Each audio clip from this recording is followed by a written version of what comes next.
Welcome back to ShopDog-Garage. The dog sled's pulling in, but this isn't actually a dog sled video. This is going to be a 2002 Camaro video. The dog sled's got some parts in the back. So he just brought up the new clutch, master cylinder, slave cylinder. Trying to think of what else he has in there. Oh, rear main seal.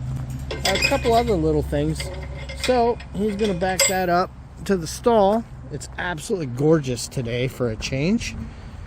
And I think now that he is in the gate, I'll go ahead and let Mama know she can let out Shop Dog, and we will get started. Okay, I just let her know. Alright, let's get the shop turned on. Everything's off. No one's been out here for a few days. So, yeah, I wish I had a little time for that. Harlan's a little under the weather right now, though, so I've got a little time. And we'll get this door up and get some parts in. Be right back. All right, Shop Dog has been inspecting. He's checking to make sure everything's okay over there. I'll get him a new bucket of water in just a minute. The O2, he's been bringing parts in. Look at how nice the flywheel cleaned up. Oh, that makes me happy that we could save that. Yeah, so he's going to go ahead and get everything unboxed. And he's got some cleaning to do. And I've got to finish getting that master cylinder out. I don't know if you knew this, but there's hardly no room in here. ShopDog-Garage, we do try to avoid making a giant mess. So when he cleans the face here, look at all the clutch material that disintegrated. At least then we can catch it all. Okay, so we got that out. Remember I said it's not fun, and this isn't a how-to video, but I'll show you some things. This is the structure that actually holds it in the car, you know, two nuts on the other side. But there's a stiffener plate on the inside of the car that this hangs up on, and it's always a fight. Getting this out, you're going to bring it out from the front. There's going to be a clip you got to watch for. Most people will remind you that there's a wire harness in the way. It's not the harness that's really the problem. It's this clip right here. That one. So it's just getting it out, passed up in here. But it can be done. It's just, not as easy as you'd like. The packaging on these cars are crazy. Okay, so here is their stock master. Here is the Tick Master. You'll notice it's based on a Tilton master cylinder, and then of course this is that beautiful adapter they make. Isn't that just gorgeous? And of course it's an adjustable sleeve because you're going to wind up hitting this same length. So comes with some instructions, reminds you about bleeding, reminds you how all this goes. You do have to reuse the fluid reservoir. So nothing to it. Let's get cracking. The hardest part really is just getting these holes lined up and having somebody inside to put the bolts in. That's the part that's a nightmare. Alright, so Diesel's still doing some cleanup. Shop Dog needs to go check on Mama. He's always worried. He wants to check on everybody. So I'm getting ready to pop the new one in. It's not fun. It is a tight fit. It was a tight fit in the rocket ship. Imagine how hard it is in here. It's an absolutely gorgeous day today. The harvest has been good so far. A lot of peppers. But he needed some cotton tip applicators. Everybody calls them Q-tips, but that's not what they are. Q-tip's a brand. So, here you go, sir. Cotton tipped applicators. Nice. And I prefer the ones on the wooden sticks. So, he's just getting in there, cleaning. Might as well get all the crud out of that since we're reusing it. While this is a really tight friction fit, I'm still going to take a zip tie and a zip tie gun and clamp it on there over this nipple just so that this can't leak. It's critical to have that reservoir. Or leaking. Yes, no leaking, no popping off. Yep. Oh, yeah, no loss of clutch. It sucks, doesn't it? Yeah. Yeah, it does. I was only shifting into second. Yeah, luckily. Not going from 5th to 6th at 100 miles an hour. Yeah, the beauty was clutch was in, going in and letting out, and that's when it was exploded. Yeah, when this one went, that destroyed that transmission. It was bad. Thing I highly recommend, protect that end while you're monkeying around. You don't know what it's going to hit. So I've got her taped up. She's zip tied. Use the zip tie gun at a decent setting. I think I've got it turned where it won't stab me too bad. And I'm going to go ahead and slide her in. Okay, that was fun. But she's in, ready to be adjusted. But we can't really adjust her until there's a transmission. And I don't know if you noticed. There is not. Okay, got the car back down, and you can see I've still got to fish that around, and I've got to fish the wiring around, but you can see it's down there. Holy monkeys. Yeah, you can almost see it this way, but you can't. Okay, so first pass of brake clean. I did go ahead and check all of these are still torqued, and once we get this cleaned up, we're going to go ahead and change that. It's not awesome, but it's got to be done. So here's the new one. It doesn't come with that big slip tool, but this should work. I think we can make that work. No matter how many times you've ever done anything, if something comes with paperwork, read it. Hey, this seal is different than what we've used in the past. It's marked this side out. However, I had to take a photograph to read it. It's so freaking hard to read. But that's our new seal. Here's the old seal. They definitely are different. Yeah, you got to deform them to get them out. As long as you don't scratch the crank, you're fine. So, I'm going to go ahead and knock that one in. And to help with install, I put a very light skim of grease on there. You know, always use something similar to what it's got a seal. And you can see, we're just going to drive it till she bottoms down. You can see there's a flange for that. If you remove this cover to do this, there's special tools for aligning everything. So, we're going to do it without removing it. Okay. Seals installed. Really like the new style tool. Those seals going so much easier than this style did. Anyway, how's cleaning going? So training's done, both sides, up top and then on bottom. Belt housing is all clean. That was a mess as well, and then just hitting these little parts. But you know, the worst part is I got my ShopDog shirt all gross. So I'm gonna have to get a new ShopDog-Garage shirt, and you should too. ShopDog-Garage.com. Thanks. Actually, I was going to order some more shirts anyway, because mine are also absolutely disgusting. Yeah, mine too. I got to look up the ARP torque specs, and of course we'll have to clean it once it's done. But look how beautiful that came out. That's that factory flywheel. He took it to the machine shop. They did it in less than an hour. Looks gorgeous. Best part is we know it fits the motor. We know it's already shimmed for the starter. We know everything works because it's the one that was there. Yep, ShopDog's been watching. But no matter what, your memory is not as good as you think it is. So leave yourself a few notes. Also, flywheel holding tool. That's amazing to have in a situation like this. Especially on these engines, you do not want to use the crank bolt. This is a torque to yield bolt that's at, I think it's like 240 pounds and 40 degrees or something. Anyway, they're a nightmare to put on because they're not keyed in any way. So you don't want to go using that because you could actually wind up affecting that relationship. And this one, it weeps a little, but we're not going to monkey with that. Little oil costs very little compared to how amount of work that is.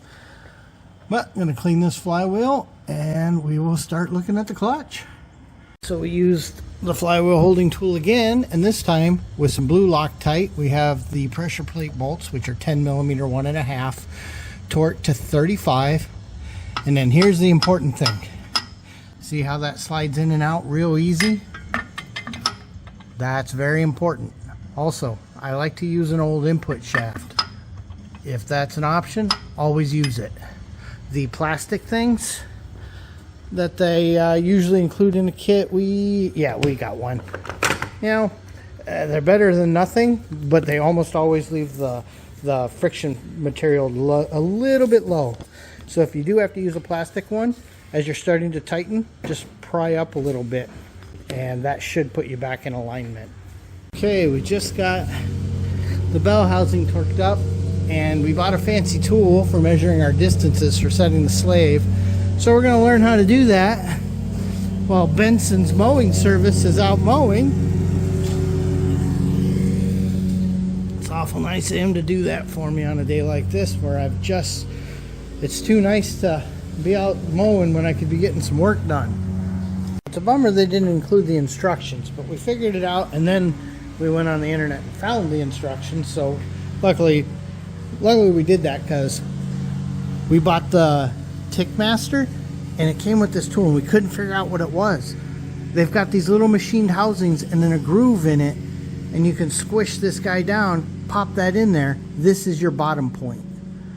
That just makes the measurement so much easier than having one guy trying to kind of hold it and hold the transmission to make the measurement. And then they included some spacers that are the same thickness as your bell housing. So now, and of course I had to modify it because my caliper reach beam is a little wider, but they included all these holes to try to hit a finger. Well, I put this up on the transmission to see which two I wanted to do to hit a finger. So now I'll just measure this depth here to that surface and record. Yeah, I got 2 inches, 500 thousandths, 75, so 2.575. And then I'm going to read the instructions, and I'm pretty confident that this gets just mounted to the bell housing, and then we make the measurement to one of the fingers, which is what I was guessing before we found the instructions. And then we'll take the difference, and I'm sure they'll give us a spec on what it needs to be, and then we've got all these shims to make it so. Okay, we've done the measurement there, the measurement here. We went through their math, and we need 325 mils of spacing.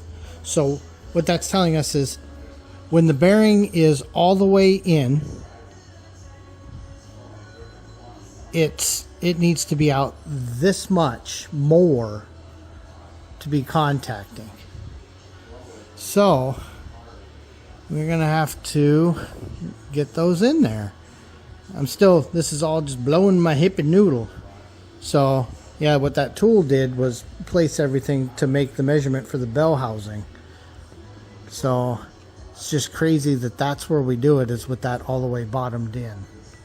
Okay, and because we need so many shims, 350 mils or 325 mils worth, we were a little worried, but our bolts were a little short. They got like 2 threads, so we just ran to town. And I don't know if this is what they intend, but this is how the math works. So I just pulled the grenade pin, so that's all out, but you can see this is how much that can travel from here to here. So see, that's what slides. So when pressure comes in here, once it's empty, and this is a nice little bleeder, once pressure comes in here, it pushes that out. This has a spring in it, which of course overcomes the stand here, but there's a spring to push it against this spring here. So this will push out at it, and that will always keep it riding nice. So that's how that works. Okay, so what we're doing now is bringing the tranny up. But remember, I had to play wiggle games to get the tail shaft up over the exhaust that we didn't want to pull, and then slide it forward so that we can get this into the bell housing. So that'll take just a minute. Okay, that was fun. But tranny is in. Bolts are on and torqued. So next, we'll start putting accessories in, get the cross member in, drive shaft, all the good stuff. There's a couple of minutes of work here, including a drive shaft. And then we'll go in and put our 4 quarts fluid in, the whole 9 yards. And then we will start the bleeding the clutch game. And yeah, so we'll be back. Getting ready to pop the drive shaft in. You'll note I went ahead and marked it just in case, but you'll see we're getting pretty buttoned up. Okay, so at this point we've got the fill plug out. So when we fill the trans, it'll just dribble because we're going to fill it from the shifter since it's off. We've got the drive shaft back in, and you'll note we're on the locks, but we're off the ground. because, you know, we've been monkeying with the transmission. But I want to watch the car. It's getting late enough that we're probably not going to finish today. But we're close. We're so close. We're close. It needs fluids, but then we've got to bleed the clutch and everything. And I've played this game where you get in a hurry and you get in a hurry and you chase yourself, and then it's midnight and you've made a mistake somewhere because you were tired. And it all comes apart again. Yeah. Remembering, we are really hoping this tranny is fine. We're pretty certain it is, though. So what we're going to do, drop this. And the very first thing we're going to do is fill up the clutch reservoir and just let her drip. I've got the bleeder. I think you can see it hanging over here. Where did it go? Here she is. We've got a slight remote bleeder. Not the big long one like on the rocket ship, but a pretty good one anyway. Gets it down so you're not up against the trans tunnel. And we will let that go until that's dripping while we're cleaning up. And we're probably also going to fill the trans. We really don't want to accidentally forget that. Other than that, I think we're good. There is so much work to do on the interior and stuff yet. And we've got quite the mess. We had that pan under. I just poured a whole gallon of Dex 3 in the tranny from up at the shifter. And then when I came down, there was about a pint out at the fill line. So we just got her buttoned up right there and cleaned off. The only thing we got left is getting the clutch bled out, and then, oh my god, the bedding and the testing and all that, and then getting the interior put back together. So there's enough stuff to do yet that we're calling it for tonight. Not going to zip tie all of the stuff over there until we're done bleeding the clutch. Should be fun. So what we've done for now is I filled that, and we will let it gravity bleed. Believe it or not, some air will just start wanting to come out. So let's multitask here. Bring the car down real quick, and I'll show you guys where the clutch master lives, or the clutch master reservoir lives. Oh, Diesel's checking something on the dog sled. So, okay. So all I've done, and I didn't put the space insert in. I've got it sitting on a cloth for now. But we've just topped that off, and we'll just let her sit and bubble. But we want to keep stuff out of there, so we'll put the lid on. And then there's that space filler. We're not going to put that in yet until we're bled. So, gonna let her gravity bleed for a while. I had hoped to get this done today, but realistically, we're pushing it. And plus, there's all of that to do yet. Oh, fun, fun, fun. The master is mostly installed. Obviously, it needs adjusted and everything. The slave, mostly ready. Needs filled, and we'll get that all set up.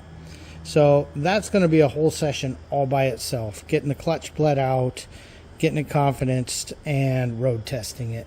And unfortunately, on a Sunday evening, there's really nowhere good to road test right now. Hayday's just ended. The highway's packed. 35 South is packed because everybody's coming home from up north.